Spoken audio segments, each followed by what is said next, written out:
पहले जंगल जा, जंगल जाकर तपस्या कर तो भगवान जल्दी मिलता है क्या बताओ।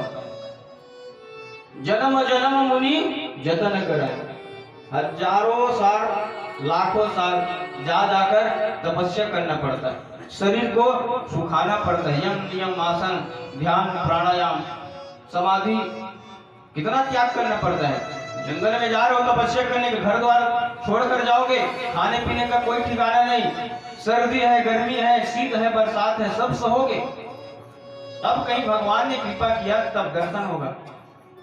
तो पहले जाकर भगवान को प्रसन्न करो, भगवान वरदान मांगने के लिए कहे ना तब कहना कि मुझे सुरुचि का बेटा बनाकर भेजो प्रभु। तो भक्त और भगवान दोनों का अपमान किया। अब भाई जब ध्रुव को भगवान मिल जाएगा तो क्या मतलब है राजा उसको सुरुचि के बेटा बनकर आने के लिए। और जिसको भगवान मिल गया वो इस संसार में दोबारा आना चाहेगा? आप ही लोग बताओ, और आना चाहोगे इस संसार में? सब क्या इच्छा है गलत, बोलो राधे राधे। कोई यहाँ नहीं बोल रहे, मतलब संसार में आना है, अच्छा लग रहा है संसार में आकर। मुझे लगा महाराज 20 एकड़ जमीन है, ट्रैक्टर है घर में, सब चीज है, क्या कमी है, लेकिन कितना कष्ट मिलता है, गृह कारण लाला जंजाला। तो ध्रुव को जब भगवान मिल जाएगा तो क्या जरूरत है सुरुचि के पास आने की। तो बोले कि भगवान को कहना, तो दोनों का अपमान कर दिया, भक्त और भगवान का। मतलब अपने गर्भ को भगवान से बड़ा बताया। पहली जावे जंगल जाओ, भगवान को प्रसन्न करो, भगवान से कहना कि मुझे सुरुचि का बेटा बनाकर भेजो। मतलब भगवान भी छोटे सुरुचि के सामने, छोटा सा बालक था ध्रुव 5 साल का। अब कहे तो कुछ नहीं पाया, गुस्सा बहुत आया, जोर जोर से लंबी लंबी सांस लेने लगा। और जब क्रोध में सांस लेते हैं ना तो सांस भी गर्म हो जाता है, सांप के समान फुफकारने लगा। अब बोल तो कुछ नहीं सकता बेचारा, रोते हुए गया अपनी माँ सुनीति के पास। सुनीति ने देखा, क्या हुआ बेटे, क्यों रो रहा है? किसी बच्चे के साथ लड़ाई हो गया क्या तेरा? किसी ने डांटा, किसी ने मारा, क्यों रो रहे हो? कुछ नहीं बोला, बस रो रहा है, रोए जा रहा है। ध्रुव महाराज के मित्र थे, उन्होंने बताया भैया इसकी सौतेली मां ने इसका अपमान कर दिया, बैठने नहीं दिया पिता की गोद में, इसलिए रो रहा है। सुनीति भी देखा बालक की हालत, वो भी रोने लगी। कहा बेटा मैं कितनी पापी हूं जो तूने मेरे गर्भ से जन्म लिया। आज अगर तू सुरुचि का बेटा होता तो तुझे बैठने का मौका मिलता। ध्रुव ने कहा भैया उसने मुझे क्या कहा है पता है? आपको अभागिन बोला, मेरा अपमान किया उसका, मुझे उसके लिए नहीं रो रहा हूं मैं, आपको अभागिन बोला। सुरुचि ने कहा ठीक, तो सुनीति ने कहा ठीक ही बोला बेटा, मैं अभागिन हूं जो तू मेरा बेटा बन रहा है। अगर तू उसका बेटा रहता ना तुझे पिता के गोद में बैठने का मौका मिलता। और क्या बोला? बोले भैया जंगल जाओ तपस्या करो तब मेरे गर्भ में आना, भगवान से कहना। अब देखो ये भागवत की माता है सुनीति, सुरुचि के हर बात को ठीक बोल रही, ठीक ही बोली। कहने लगी सुरुचि ने कहा है बेटा तो ठीक रास्ता ही तुम बताया है ना। तो बड़े बड़े संत जो मार्ग बताते हैं कि घर गृहस्थी छोड़ो और भगवान की तपस्या करो, उसी मार्ग को तो सुरुचि ने बताया है बेटा तुझे, ठीक ही तो बताया।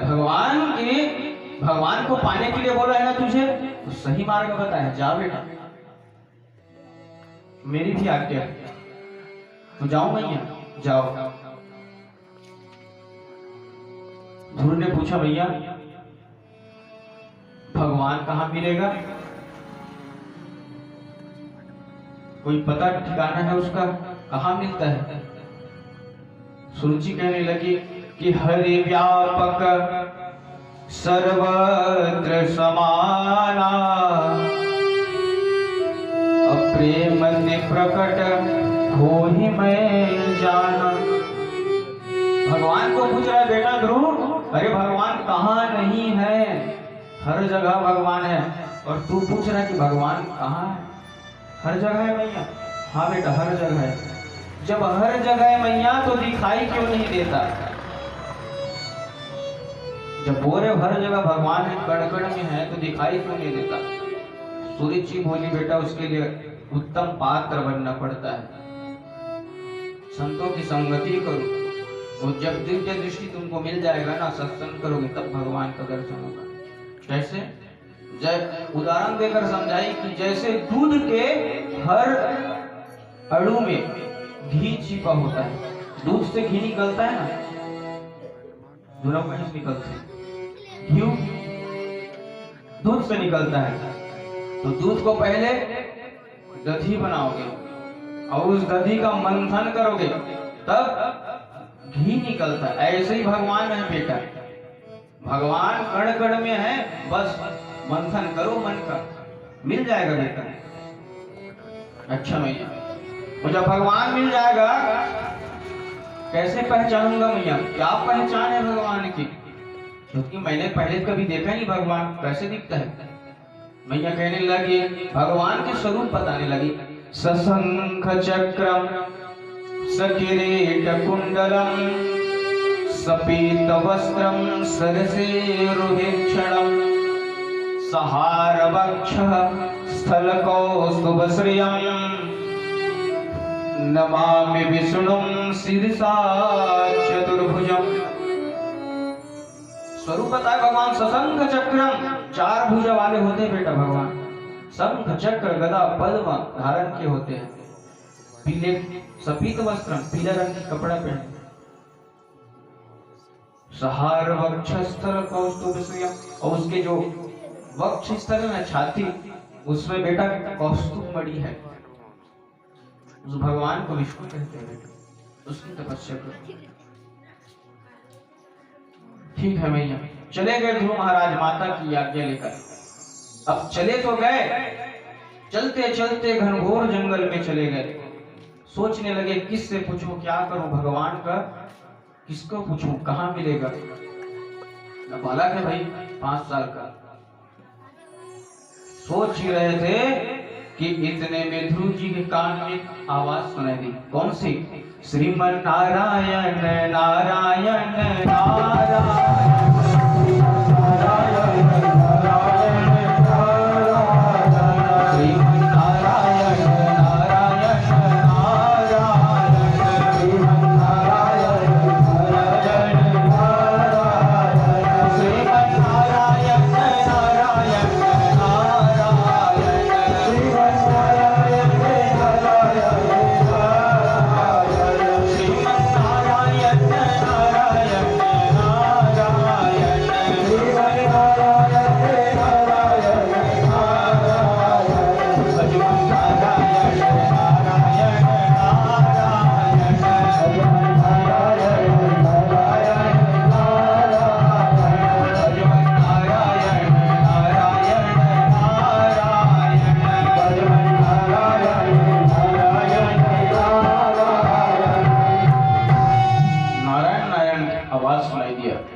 नारद जी। नारद जी कौन है? भगवान के अवतार है, संत भी है। नारायण नारायण की आवाज करते हुए नारद जी आए। नारद जी ने देखा ध्रुव को, सोच में पड़ गए। क्षत्रिय बालक, 5 साल का बालक, इसकी सौतेली माता ने डांट दिया। सौतेली मां ने डांटा तो जिद पकड़ लिया कि प्रभु को पाकर ही रहूंगा। देखो अहो तेज क्षत्रियाणाम, इस क्षत्रिय बालक के तेज को तो देखो। नारद जी ने सोचा भगवान को पाने के लिए आया है, लेकिन छोटा सा बालक है। सौतेली माता ने डांट दिया तो भगवान को पाने के लिए आ गया, और कहीं अगर घर की याद आई वापिस तो नहीं चला जाएगा, क्योंकि आजकल मरकट वैराग्य ज्यादा हो रहे थे। मरकट वैराग्य मतलब घर में भाई खटपट तो चल बाबा के मठ पर। होता है ना घर में, कभी कभी लड़ाई झगड़ा ज्यादा हो जाते हैं ना तो वैराग्य हो जाता है संसार से।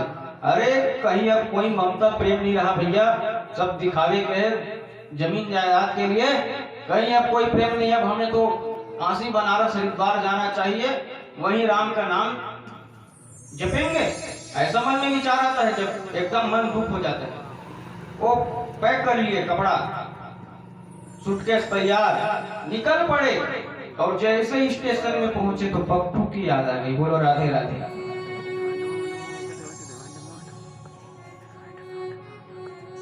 कोई पप्पू होगा भैया, बुरा मत मानना, है ना।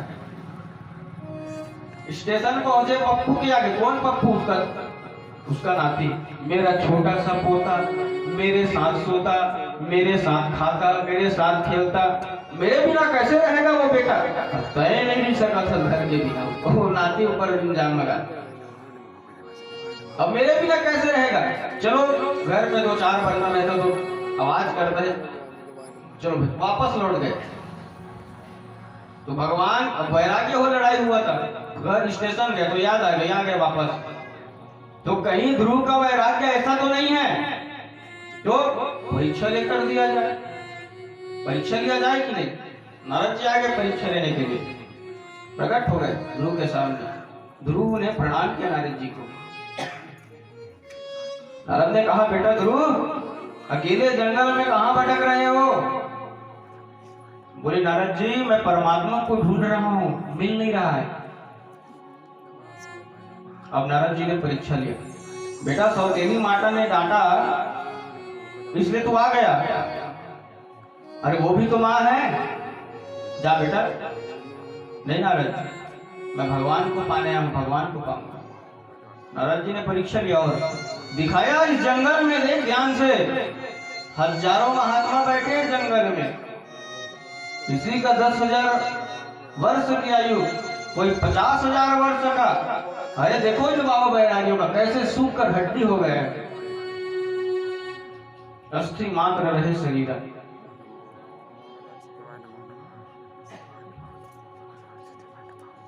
कितनी तपस्या कर रहे हैं, देखो सर्दी गर्मी सब में बैठे हैं, भगवान की दर्शन एक झलक नहीं मिला इनको। बाल देखो सफेद हो गए, और तू सोच रहा है कि 5 साल की उम्र में तुझे भगवान मिल जाएगा, ये तेरी भूल है। ध्रुव ने कहा, नारद जी इसमें कोई शंका नहीं है कि आप ज्ञानी हो, लेकिन ये जब ज्ञान का जो आप मुझे उपदेश कर रहे हो ना, ये उपदेश मेरे ऊपर टिकने वाला नहीं है। क्यों? क्योंकि मेरी सौतेली माँ ने ऐसे ऐसे वचन मुझे बोले हैं, इतना डांटा है मुझे कि आपका ये उपदेश नहीं टिकने वाला, मेरे छाती को, सीना को छल्ली छल्ली कर दे। आपका उपदेश कैसा है? बोले कि छन्नी, चाय छाने के लिए छन्नी, वो छन्नी में रख के अगर दूध है रुखी की पूरा बह जाएगा। तो आपका उपदेश जैसे छन्नी में दूध रखने के समान है नारद जी, आपका उपदेश मेरे ऊपर कोई असर नहीं करने वाला। यदि आप भगवान को मिलने का रास्ता जानते हो तो बताओ, नहीं जानते कोई बात नहीं, प्रेम से आपको जहां जाने पधारिए। मैं आया हूं ना भगवान को प्रकट करने के लिए, भगवान को प्राप्त करके जाऊंगा नारद जी, मेरा ये निश्चय है, प्रण है। नारद जी धन्य हो गए। अहो छोटा सा बालक खुश हो गए। नारद जी ने कहा, बेटा ध्रुव, मैं तो तेरी परीक्षा ले रहा था बेटा, अगर तुझे विश्वास है ना, जाओ मैं तुम्हें आशीर्वाद देता हूं कि तुझे भगवान अवश्य मिलेगा। नारद जी ने कहा, नारद कौन है? नारद, जिसका बात कभी रद्द नहीं होता, वो नारद। नारम ज्ञानम ददाति, नारद ज्ञान देता है नारद जी। और देखो, जिसको संत मिला है उसको भगवान भी मिला है, जिसको जीवन में संत मिला है ना उसको भगवान अवश्य मिला है।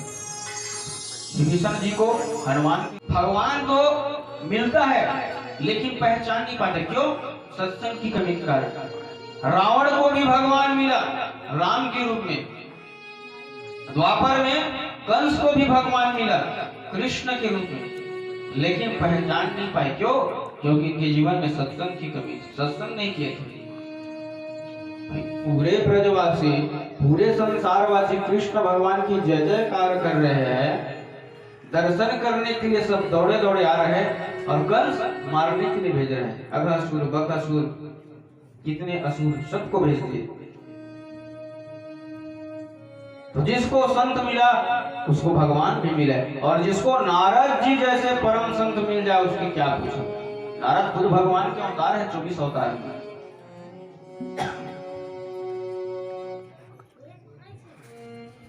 नारद जी ने कहा, ठीक है बेटा ध्रुव, अब तुम्हें भगवान तुम्हें मिलना निश्चित है। बोले वृंदावन बिहारी लाल की। तो नारद जी ने कहा, आपको मैं एक मंत्र देता हूं। मंत्र दिया नारद जी ने, 12 अक्षर का मंत्र दिया। और मंत्र क्या है? कौन सा मंत्र दिया?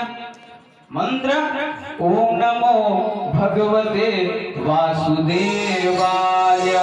ओम नमो भगवते वासुदेवाय। ओम नमो भगवते वासुदेवाय। ओम नमो भगवते वासुदेवाय। वासुदेवाय नंदनंदनाय। वासुदेवाय नंदनंदनाय। वासुदेवाय नंदनंदनाय। वासुदेवाय नंदनंदनाय। ओम नमो भगवते वासुदेवाय। ओम नमो भगवते वासुदेवाय। ओम नमो भगवते वासुदेवाय। ओम नमो भगवते वासुदेवाय। 12 अक्षर का मंत्र दिया, ओम नमो भगवते वासुदेवाय। गिनती कर लेना, 12 अक्षर का है। बोलो राधे राधे। क्या करना इस मंत्र को? इस मंत्र में आज भी शक्ति है। कोई 7 रात्रि पर्यंत इसका जाप कर लेना, सिद्ध हो जाता है। सिद्धों, आकाश में घूमने वाले सिद्धों को देखने की शक्ति आ जाएगी इस मंत्र के जाप से। मंत्र दे दिया और कहा, बेटा ध्रुव, ये मंत्र है, इस मंत्र का जाप करना। पहले जाओ यमुना में स्नान करो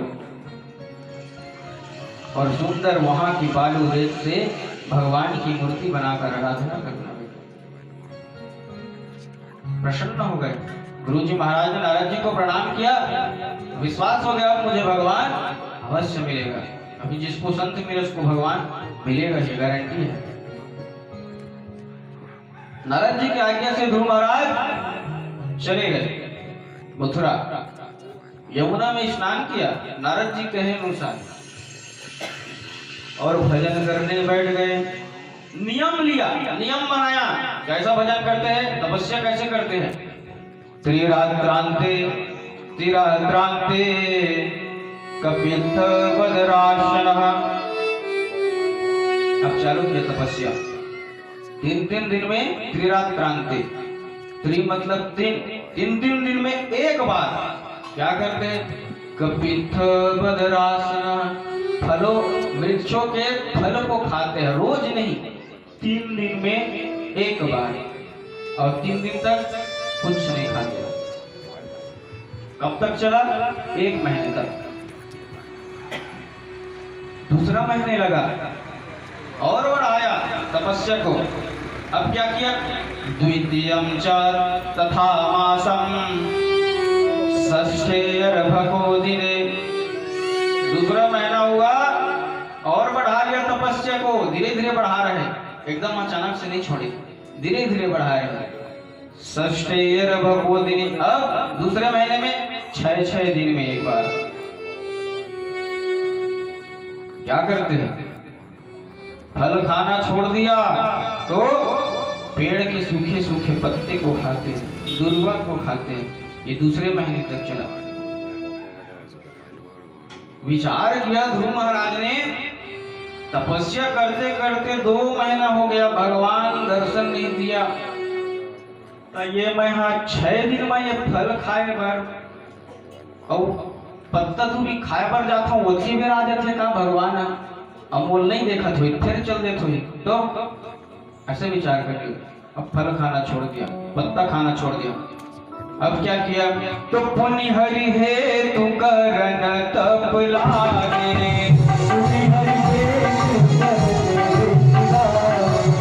पुनि हरि हे तू करन तप लागे,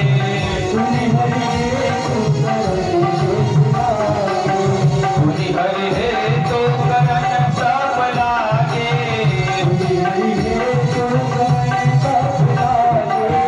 बारी आधार मूल फल त्यागे।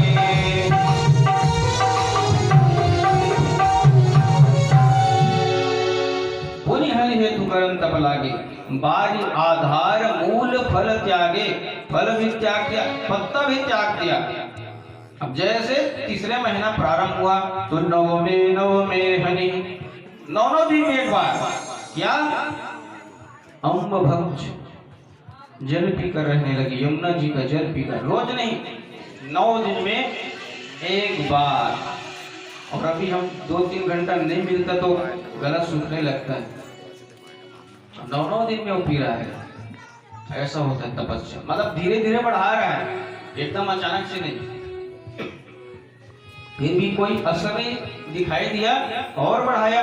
चौथा महीना लगा तो चतुर्थमपि वै मासम द्वादशे हरि, चौथे महीने में 12 दिन में एक बार क्या जल पीना छोड़ दिया। तो क्या तो कैसे रहते हैं? वायु आहार, हवा पीते हैं बस, ऑक्सीजन हवा बस पीकर रहने लगा, कुछ नहीं खा रहे, कुछ नहीं पी रहे। हम लोग क्या करते हैं, किसी को देखते हैं नवरात्रि में 9 दिन तक सीधा कुछ नहीं खाएंगे, पानी पहली बार है उपवास, दूध पी लो नहीं, एकदम निराहार रहेंगे। 2-3 दिन तक जैसे तैसे चल जाता है, उसके बाद ग्लूकोज कैसे भेजा, ग्लूकोज डॉक्टर के पास दौड़े दौड़े चले जाते हैं। ध्रुव महाराज से सीखो तपस्या कैसे करना है, एकदम से नहीं छोड़ रहे ध्रुव जी महाराज, एक एक करके छोड़ रहे। चौथे महीने में कुछ असर दिखाई नहीं दिया, 5वां महीना जैसे लगा, अब तो ध्रुव महाराज ने ऐसा प्राणायाम चढ़ाया कि एक पैर के अंगूठे पर खड़े होकर तपस्या करने लगा। इतना तपस्या करने लगा, वायु पीना भी अब छोड़ दिया और भगवान अपने मन को भगवान में लीन कर दिया, तपस्या करने लगे। इतना कठोर तपस्या किया कि चराचर जगत के सभी जीवों की प्राण वायु अवरुद्ध हो गई, सब तड़पने लग गए। सबकी ध्रुव जी ने जब सांस लेना बंद कर दिया, वायु पीना, तो सब चराचर जगत के सबकी प्राण वायु अवरुद्ध हो गई। देवता भी घबरा गए, दौड़े दौड़े गए भगवान नारायण के पास, प्रभु त्राहि माम, रक्षा करो। किससे? क्या हुआ? सांस लेने में तकलीफ हो रहा है हमारा।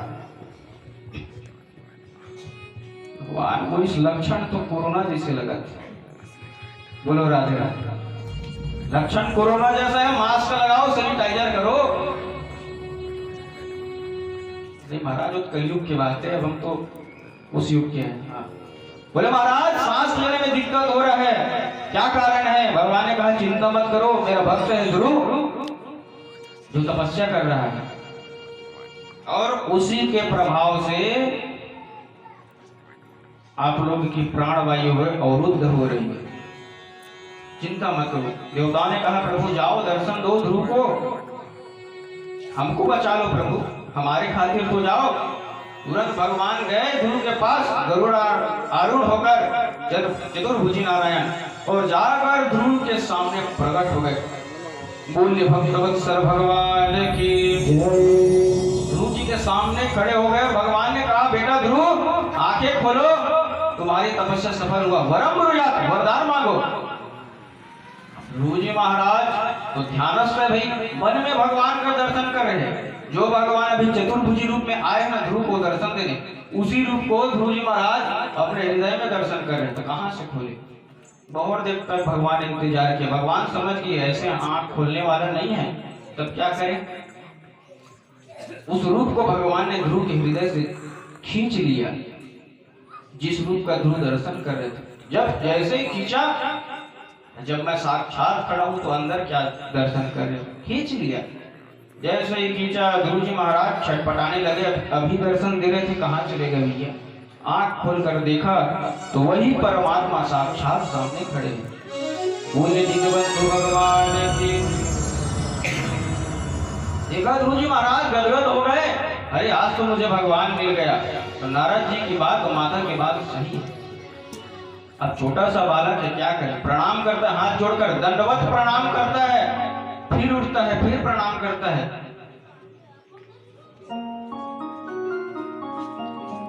और किस प्रभु का दर्शन किया? उर अभिलाष निरंतर होई, देखी नयन परम प्रभु सोई। अभिलाषा थी ना जिस भगवान के दर्शन का, उसी भगवान को नैनों से देख रहे ध्रुव जी महाराज। भगवान कैसे? नेति नेति जही वेद निरूपा,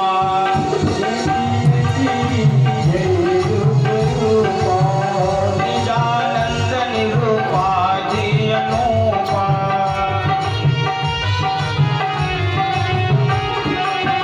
शंभु विरंची विष्णु भगवाना,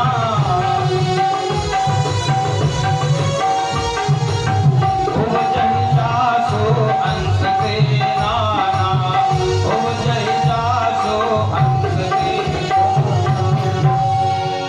वही भगवान है जिसका वेद भी नेति नेति कहकर थक जाती है भगवान की महिमा का वर्णन करते करते। भगवान का कोई पार नहीं पा सकता। तो भगवान आज ध्रुव जी के सामने है। ध्रुव जी महाराज फिर दंडवत प्रणाम करते हैं, फिर लेट जाते हैं, फिर उठ जाते हैं। क्योंकि ध्रुव जी ने सोचा मैया से, नारद जी से सब बात पूछ ली, लेकिन एक बात तो पूछना भूल ही गया। क्या? कि जब भगवान दर्शन देंगे तो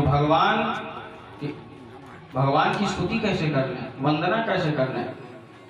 5 साल का बालक है, कुछ तो आता नहीं बेचारे को। भगवान समझ गए ध्रुव की बात को, ये छोटा सा बालक मेरी स्तुति करना चाहता है, लेकिन आता नहीं है इसको। क्यों? पाठशाला नहीं गए हैं, 5 साल का। भगवान ने अपने शंख को निकाला, 5 जन्य शंख, और ध्रुव के दाहिने कपोल गाल में स्पर्श किया, और जैसे ही स्पर्श कराया ध्रुव जी महाराज को वेद वेदांत सब कंठस्थ हो गए। मूकं करोति वाचालं पंगुं लंघयते गिरिं, यत्कृपातमहं वन्दे परमानंद माधवम्। मूक होई वाचाल, पंगु चढ़े गिरिवर गए। भगवान की जब कृपा होती है तो जो गूंगा है वो बोलने लग जाता है।